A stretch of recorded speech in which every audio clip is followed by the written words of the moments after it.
On Tuesday night, Ben and I were lucky enough to hit the coral carpet at the AFLW Awards, and we got to catch up with a few of the girls, didn't we, Ben? Yeah, we did. It was a great night. It was good to see everyone, and we got quite a few interviews that you're going to hear now. Yeah, saw all the girls all glammed up out of their usual strips, walking down the coral carpet, and first off we grabbed Kate McCarthy, who was, of course, one of the Goal of the Year nominees with a phenomenal goal where she ran from the middle of the field, 5 bounces, kicked it through, but more importantly was part of the grand final and the unfortunate loss that her team faced. Let's hear what she had to say on the night. How are you? Yeah, good. It's a lovely night, so yeah. Must be really excited to celebrate the season and women's footy as a whole. Yeah, it is. I think that's definitely what tonight's about, celebrating what a great year we've all had, and yeah, it'll be great to see some of the achievements from tonight. Yeah. And are you excited to be nominated for Goal of the Year?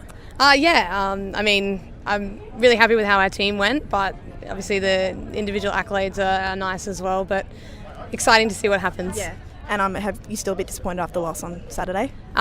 So still haven't really taken too much time to sort of look back over it, but still pretty disappointed, but really excited to be here tonight. Yeah, awesome. So. Thank you so much, Kate. No worries. Thanks, guys. Have a good night. You too. So Kate was my first interview of the night, and I have to say I was very, very nervous, and I forgot to mention to her that her Triple J Take 5 on Friday, if you caught it, Ben, was one of the best Take 5s I've heard in a while. I actually missed it. Who did she choose in that Take 5? She chose pump-up songs, and she had selections from Florence and the Machine, Gang of Youths, Kanye West, Tina Turner, classic, and also Churches. So it was a very, very good selection. I wanted to hear a bit more of that from her, but as I said, I was very nervous.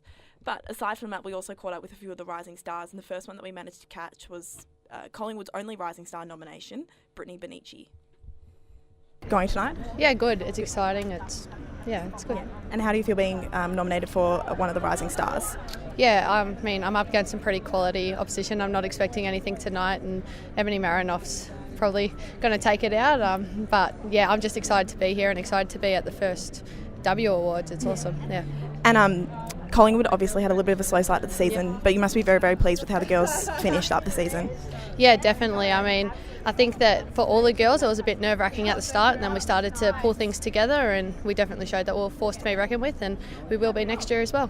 And have you had time to sort of pick a favourite moment from the season? I haven't necessarily had time to sit down and think about it, but I definitely think it would have been that first game against Carlton with the huge crowd. It was awesome. Awesome. Thank you so much. No worries. Thank you. Thanks. Who do we speak to next, Luce?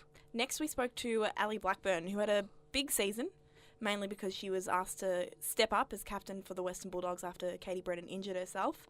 And then we got the bigwig of the Western Bulldogs. Head honcho, the coach Paul Groves, who you got to interview, Ben. Yeah, that was my contribution for the night, so take it away. How are you going tonight? Yeah, really well. Looking forward to the event, and yeah, it's going to be a good night. Yeah, and a few Western Bulldogs girls are up for Rising Star. You must be very pleased with their performances this season. Absolutely. It's great that we have such good young talent in our list, and within our group, we've got a good even spread of players, and we're looking forward to those girls achieving more in the future. Yeah, and for yourself, it was probably a tougher season than expected, having to step up into the captain's role. How do you feel you did this season with that? Yeah, obviously it was a tough, different role for me, having Katie out. Definitely a bit unexpected. We didn't want to lose our captain 2 games in, so it was a bit tough for us, but we took a hold of the challenge as much as we could, and I think as a group we got through it together, and Katie, for me personally, was a massive support, so I got through the season pretty well having her by my side. Yeah, awesome. And you guys finished with a win in Canberra. You must be really happy to finish the season on a high, and do you think you'll take that into 2018? Yeah, absolutely. I think it was really positive for our group and for our club to finish on a high note, and moving forward into future seasons, we obviously want to carry that on and that legacy and build that camaraderie within the group and carry that on throughout following seasons. Yeah. Awesome. Thank you so much. Have a great night. All right, thank you. Okay. Yeah, nice. I'm Ben from the Sports Desk. Can I get your full name and your... Yeah, Paul Groves, Bulldogs coach. And how was the first ever season of the AFLW for you? Yeah, look, obviously we didn't get the results on the board that we sort of were chasing, but really positive. I think it's been a groundswell of enthusiasm for it, and it's been a real sort of revolution for girls. And, obviously being the first ever coach for the Western Bulldogs women's team, what does that mean to you? Oh, look, a very proud moment, obviously, to coach the girls as they run out there for the first time. So, yeah, very, very, very lucky and very humbled by it. But it's, as I said, we'll look to do better next year with our performances and go a little bit better. And do you have a highlight for the year? Oh, look, probably for us, round one, running out at Whitten Oval against Freo and managing to get the win there was a really exciting, with 10,000 people at Whitten Oval cheering on our girls was an amazing occasion. Yeah, I can imagine. And who's your tip for tonight? Oh, look, it's pretty hard to go past Erin, standing just next to me here, but yeah. Right. Pretty hard to go past her. She's had a phenomenal season. Hopefully either Emma Carney or Ellie Blackburn can be high up there for us. Hope so. Have a good night, mate. Thank you. After we spoke to a few of the Western Bulldogs people, we managed to catch Ebony Marinoff, who ended up taking out the Rising Star Award on the night. And she's quite a funny girl, isn't she, Ben? Yeah, I was very amused. That's a great interview, so have a listen. Kat, can I talk to Sin? Sin. Sin? We've interviewed your teammate Jenna McCormick. Oh, okay, before, cool. Yeah, nice. Thank you so much for joining us, That's all right. Ebony. How are you feeling about tonight? Yeah, just super excited. Obviously, it's going to be such a good night to celebrate the historic season that we've had. And I'm so glad that I'm here with a few of my teammates, and hopefully it's a good night. Yeah. And just questions about the grand final. How long did it take them to pry the cup out of your hands? Because it seemed like you were holding it pretty tight. Yeah, I definitely hijacked it a few times, but just a special moment, and such a great group of girls to win a cup with, and so privileged to be a part of the Adelaide Football Club, and it was a cherry on the top to a fantastic first AFL women's season. And also your Rising Star nomination. Are you excited about that? Yeah, definitely. Obviously, that was back in round one. It's always good to get recognised, but certainly wouldn't have got the nomination without my teammates. But yeah, just excited to be here, and it's just capping off a sensational first season of AFLW. Yeah, awesome. Thank you so much, Ebony. No worries. Yeah, so if you have the chance, either find footage of Ebony Marinoff after the grand final, holding onto that cup for dear life, or a live cross after the awards with Fox Sports, because it's quite hilarious. But yeah, she ended up taking out the Rising Star Award on the night, and we also caught up with two other Rising Star nominations. One of those was Ashley Sharp from Fremantle, and one of my favourite new players, Lily Mithen. Wasn't what we expected, but we're going to work hard in this off-season to come back even better next year. Yeah. And you're also one of the Rising Star nominations this evening. Are you very excited about that nomination? Yeah, I'm very excited and honoured to be nominated. I think Marinoff's got it in the bag this year, but I'm just very honoured to be nominated and to be here tonight. Yeah. And if you had to choose one moment from the season that was probably your favourite, what do you think that would be? Winning our first game against Carlton in Perth in front of all our home supporters was probably the best moment ever. Awesome. Thank you so much. Enjoy your night, Ashley. Yeah, thank you. Hi, how are you going? Good. My name's Lucia from the sports desk. No worries. Just wanted to ask you a few questions about tonight. How are you feeling, first of all? Yeah, really exciting. It's a great night here down at Docklands, and the mood's feeling good. Yeah. And were you very, very nervous that last round 2 weeks ago, waiting on the results of the Adelaide clash to find out if you got that grand final spot? Yeah, definitely. I could hardly watch. I was that nervous, but.